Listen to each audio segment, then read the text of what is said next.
It will forever is less stressful. Okay, are we rolling, Mr. Godoy? We are back with some modifications in order because the snow is coming in. So just quickly, this is our 15th annual Lee Vining High School speech contest, school-wide speeches, and our last 4 speakers are gonna go right now. The order will be Ember, Mia, Estrella, David. As I've said several times today, they have worked really hard and have great speeches, so give them your full attention and good luck. Okay.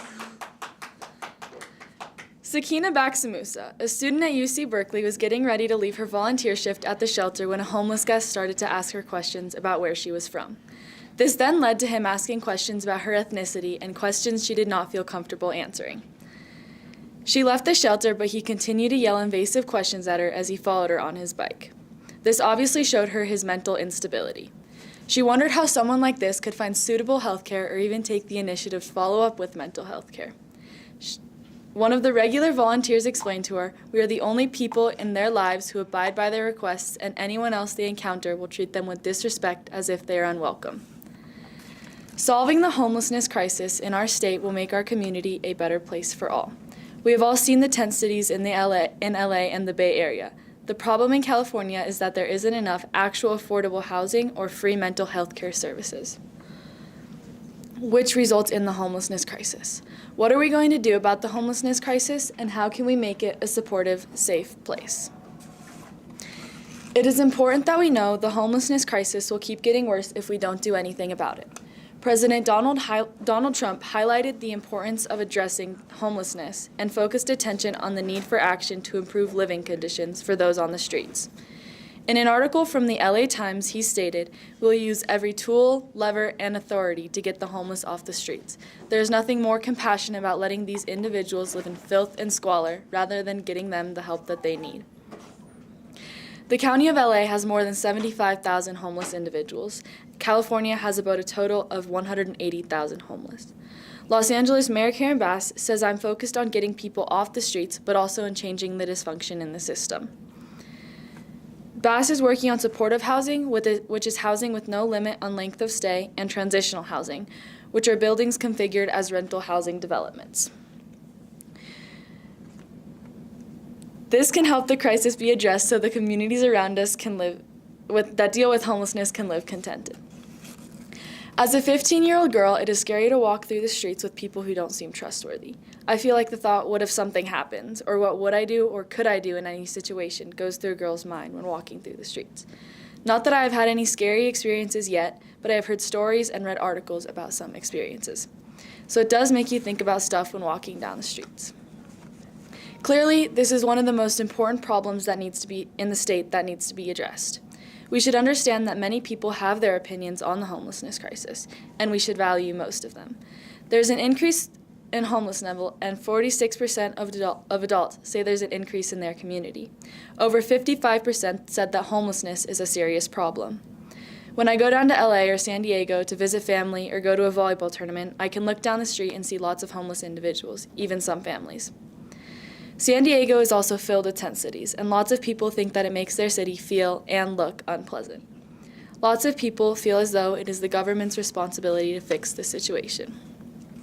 Homelessness has lots of different factors. We are starting to see that mental health is having a big effect on them. Homelessness programs have been shown to be very effective in addressing complex mental health problems faced by the homeless population. Studies have consistently found that only about 25 to 30% of homeless people have severe mental illnesses such as schizophrenia. According to an article from UC Berkeley, early epidemiological studies comparing homeless persons with their domiciled counterparts found that depression and suicidal thoughts were far more prevalent, along with symptoms of trauma and substance misuse. Paget says, assertive community treatment is used for patients with severe mental illnesses. It has the highest overall efficiency. It combines a team of professionals, a psychiatrist, a nurse, sometimes a forensic specialist, and a housing specialist. According to the same article from UC Berkeley, when given the opportunity to get back up on their feet, they can. And there are programs that have been very effective in doing this. In conclusion, homelessness is not just a crisis of shelter, but of humanity. It impacts our communities, our safety, and the well-being of those around us. In some communities, homelessness is obvious and not so much in others. Just as the mental health of most people can't be seen on the outside by others, and some are seen. Through Sakina Baksamusa's story, we see the urgent need to address the mental health challenges that accompany those who show it and may not show it. The homelessness crisis getting solved will make our community a better place for all. Thank you.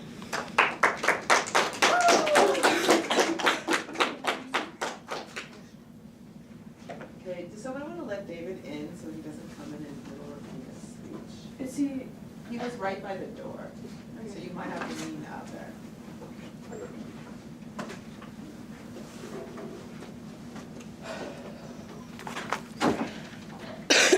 Sorry. Okay. Imagine this. You're sitting in your living room next to your best friend, or one of your siblings or parents. Nothing's out of the ordinary. You're having a fun conversation, laughing about some inside joke, and everything seems perfectly fine. You say goodnight and you go to sleep, fully expecting to see them just as well as they were yesterday. Except you don't. In fact, you don't see them at all, and it soon becomes clear that you'll never see them again. They've fallen victim to the mental health crisis in America, leaving suicide to claim another soul. They're gone, just like that. There were no clear signs telling you that something was wrong, no signs that they were struggling with a hidden mental illness. It may seem gruesome, but this is a reality that many American families face each day. The mental health crisis in America is not something to be overlooked, but it often is. Many American citizens are suffering each day because they aren't getting the help they need to overcome the negative feelings that are constantly gnawing away at their conscience. We as a people need to work together to help people feel comfortable with talking about their feelings. We need our community to become a safe place to help prevent the devastation caused by this nationwide crisis. Some ways we can do that are teaching people the importance of keeping a healthy lifestyle, the dangers of ignoring mental health issues, and how to find help when you need it. Solving the mental health crisis will make our community a better place. While it may seem like mental health issues pop up out of the blue with no clear reason, that's usually not the case. In America especially, there are many different types of lifestyles that affect a person's mental health.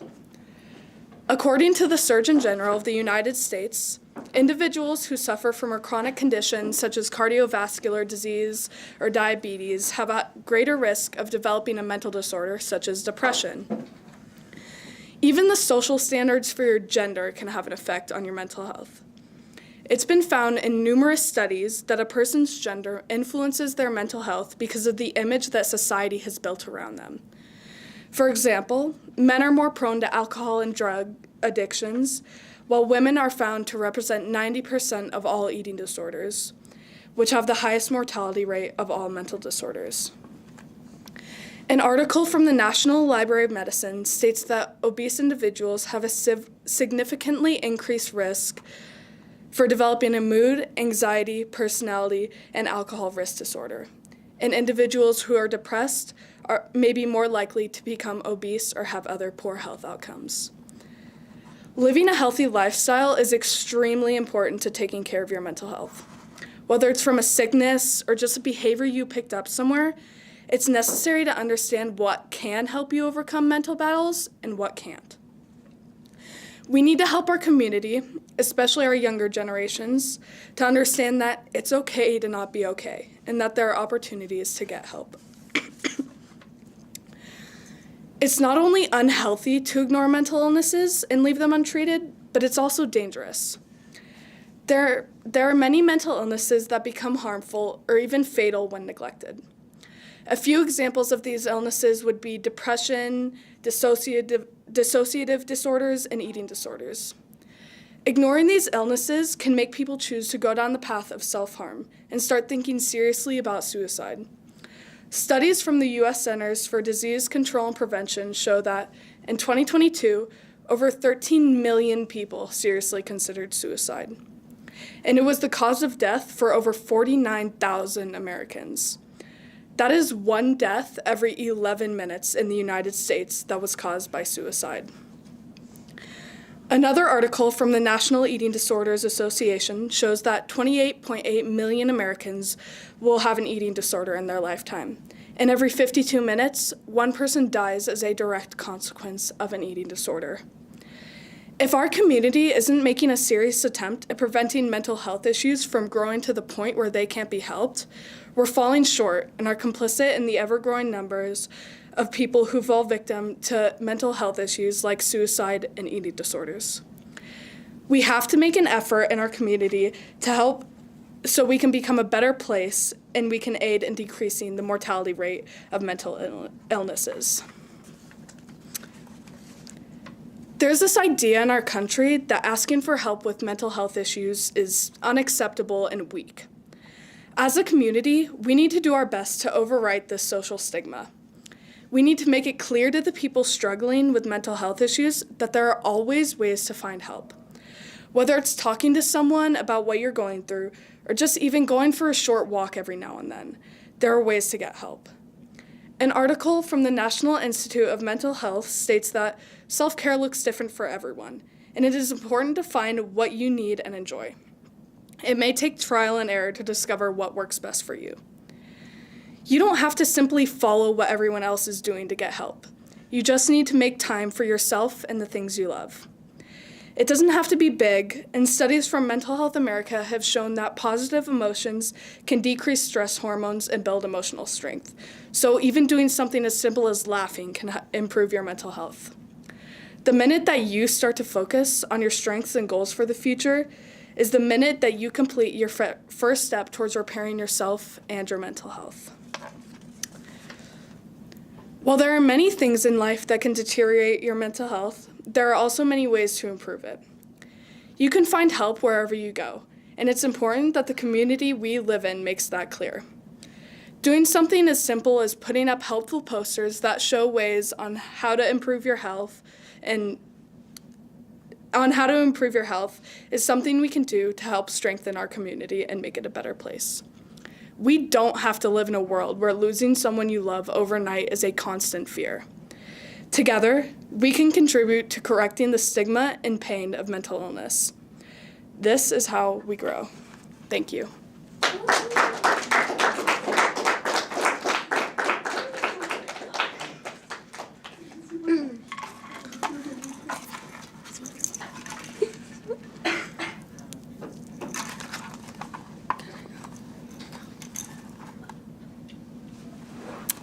In 1994, the Los Angeles Department of Water and Power began diverting water from Mono Lake's tributary streams, sending it 350 miles south to meet the growing water demands of Los Angeles. A headline from a Mono Lake Committee newsletter mentions that these diversions that have led to a dramatic decline of 45 vertical feet in the lake's water levels. Due to the decline in water, the lake size and volume decreased, leading to significant problems like the increase in toxic dust storms and bad air quality, threats to nesting sites on the islands, and potential effects to brine shrimp from increased salinity. We can make our community a better place by raising Mono Lake to the mandated level. This is important because without it, nesting birds like the California gull will be impacted, and air quality will harm people living near the lake.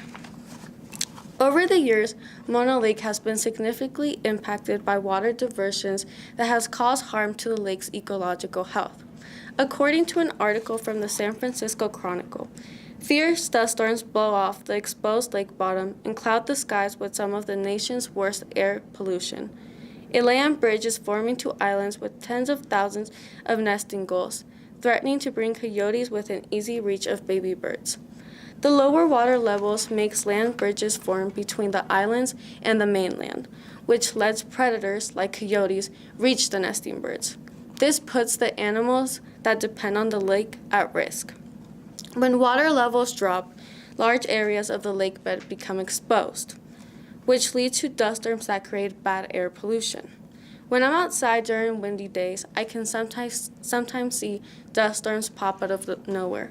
But even if they sound or look cool, these create bad air pollution and puts people who live nearby at risk.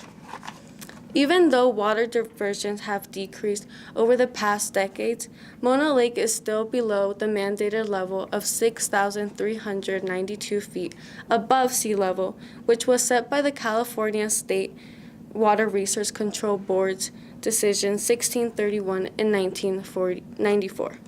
According to an article from Mona Lake Committee, Mona Lake is 6,383 feet above sea level as of January 1st, 2025.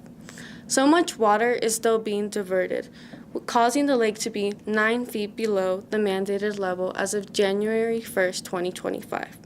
According to the same article, the drop in water levels has caused Mona Lake to lose half its volume and become saltier, harming wildlife like the California gulls and creating toxic dust storms that worsen air quality.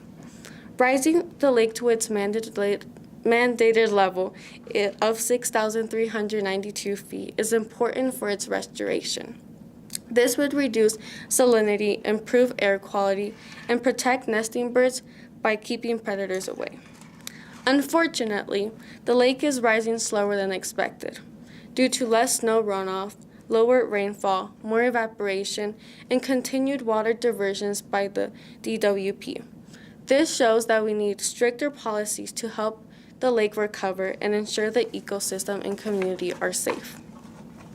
As of today, the Los Angeles Department of Water and Power and the Mona Lake Committee are still fighting for water rights. In 1984, the MLC, along with the California Trout and the National Audubon Society, sued LADWP because they weren't following California's fish and game laws.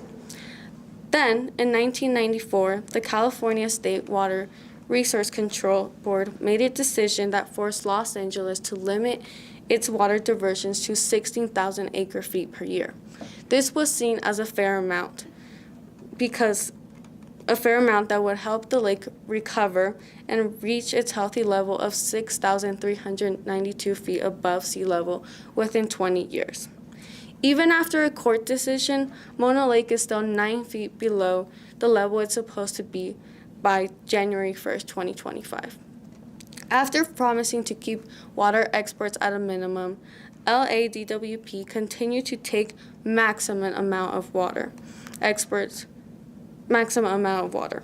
which goes against the promise that DWP made to the California State Water Board. According to an article from the Mona Lake Committee, DWP water exports increase every day, demonstrating a rejection of Mona Lake's consideration and collaboration. This shows that LADWP isn't fully respecting the lake's level mandate nor the lake's needs. This means we need stricter rules are needed to make sure the lake reaches its healthy level. The Mona Lake Committee has been fighting for many years to restore and protect Mona Lake for our community and for the entire world. The committee has maintained its hard work and passions since 1978, when David Gaines and his students first started pushing for the lake's preservation.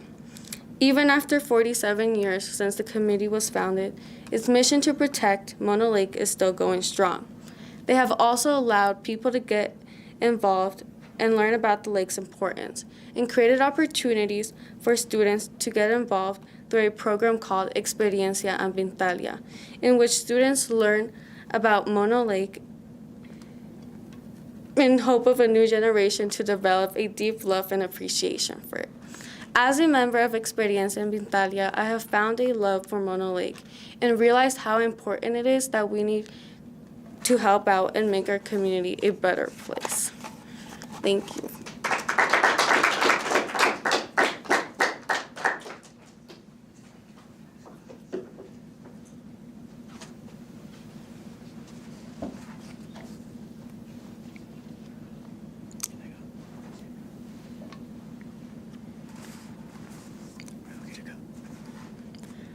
In 1941, the Los Angeles Department of Water and Power began to divert water from Mono Lake's tributary streams. These diversions would cause the lake to lose half of its volume, dropping 45 vertical feet over 40 years and doubling in salinity. With its shrinkage in size and volume, problems began to arise due to the lack of water. Higher salinity could have led to a decrease in numbers in alkali flies and brine shrimp, while toxic dust storms and bad air quality stemmed from exposed lakebed. Land bridges formed connections to islands that provided nesting and protection for the California gull, creating an unsafe environment for both wildlife and humans. This brings up the question, how can we make our community a better place? We, as a community, can help protect this natural wonder of the world by promoting things like environmental education, supporting conservation efforts, and practicing sustainability. For years, Mono Lake has been subjected to harsh water diversions that have altered and damaged its ecosystem. While the water diversions have decreased over the past 3 decades, excessive amounts of water are still being diverted so that Mono Lake remains under its mandated 6,392-foot level. This level was ordered by the California State Water Resources Control Board in September of 1994. Mono Lake has suffered significantly due to the many years of water diversions, which have created a major impact on the ecological health of the lake and the surrounding human population. The environmental damage has had severe consequences for the biodiversity that depends on the lake. This includes the many migratory birds that use it as a stopover during their long journeys. According to an article from the San Francisco Chronicle, it states, "Fierce dust storms blow off the exposed lake bottom and cloud the skies with some of the nation's worst air pollution. A land bridge is forming to islands with tens of thousands of nesting gulls, threatening to bring coyotes within easy reach of baby birds. These storms will more than often carry very small particles, around 10 microns in diameter or less. These toxic particles led to horrid air quality, and because of their incredibly small size, they could be lodged deep in the lungs and cause tissue damage and lung inflammation when inhaled. In addition to the health risks, the environmental impact on the lake's biodiversity is also quite significant. The lake is used as a nesting site for many birds, most notably the California gull. However, because the water levels have dropped, land bridges have formed that connect the lake's islands to the mainland. This puts the birds in serious danger and allows predators like coyotes to reach the islands and threaten the safety of the gulls and their eggs. The ongoing conflict between the Los Angeles Department of Water and Power and the Mono Lake Committee over water rights has been an issue for years that led to 2 lawsuits in court. The Mono Lake Committee has taken legal action against the DWP on more than one occasion. In 1984, the committee, along with California Trout and the National Audubon Society, sued the Los Angeles Department of Water and Power for a second time, accusing them of failing to comply with Sections 5937 and 5946 of the California Department of Fish and Game Code. Later, in 1994, the California State Water Resources Control Board issued State Water Board Decision 1631, which ruled in favor of the committee and forced the city of Los Angeles to reduce the amount of water that was being diverted from the lake streams to a maximum of 16,000 acre-feet. This was deemed a sustainable level for the lake and gave it a projected 20 years to reach a healthy mandated level of 6,392 feet above sea level. However, despite the victory and the expectation of the lake's recovery years ago, the lake is still 9 feet below the mandated level as of January 1st, 2025. An article from the Mono Lake Committee states that since November of 2024, despite promising to reduce water exports, the Department of Water and Power quietly began maximizing water exports, and that the Department of Water and Power water exports increase every day, demonstrating a rejection of Mono Lake considerations and collaboration. The Los Angeles Department of Water and Power seems to be defying its promise to the State Water Board and ignoring the mandated lake level from the original ruling of 1994 while completely disregarding the lake's ecological needs. This suggests that the Department of Water and Power is unwilling to fully comply with the state's mandates, stalling the growth of the lake. This resistance shows the ongoing tension and conflict between the environmental restoration efforts of the committee and the resource interests of the Department of Water and Power.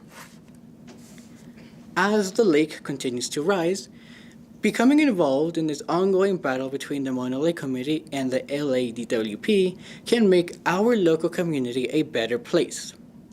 Engaging in sustainable practices like saving water and reducing the amount of waste we produce can improve the quality of our community. Advocating for policies that prioritize the ecological integrity of the lake and recognize its importance for wildlife will be a huge step in winning the battle against the Los Angeles Department of Water and Power. Mono Lake is essential to Lee Vining's tourist economy, and it is what is most recognizable about our small community. To ensure both the health lake and future, as well as the future of our community, we must aid the Mono Lake Committee whenever possible and express our support for the preservation of the lake through things like letters, speeches, and classes. The Mono Lake Committee has been working hard for many years in order to give not only our community, but the world a healthy Mono Lake. They continue to fight for the restoration and preservation of the lake with the same passion and power that David Gaines had back in 1978. Later this year, in 2025, there will be a hearing to address the issue of water rights, which can provide the California State Water Resources Control Board an opportunity to reassess the amount of water that is still being diverted from the lake. Over 47 years after the founding of the committee, the Mono Lake Committee continues its mission to protect Mono Lake.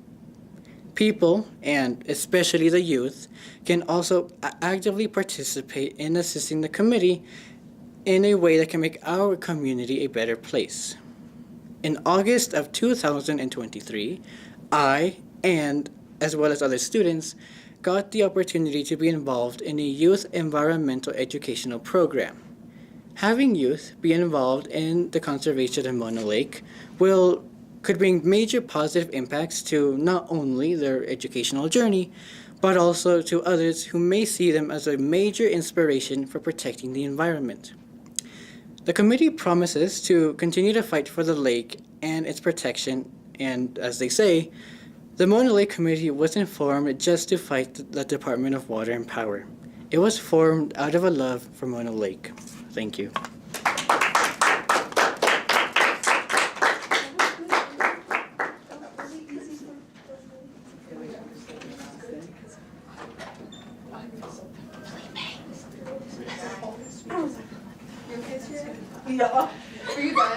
All right, thank you, everyone. That is it. Everyone give yourself a huge round of applause.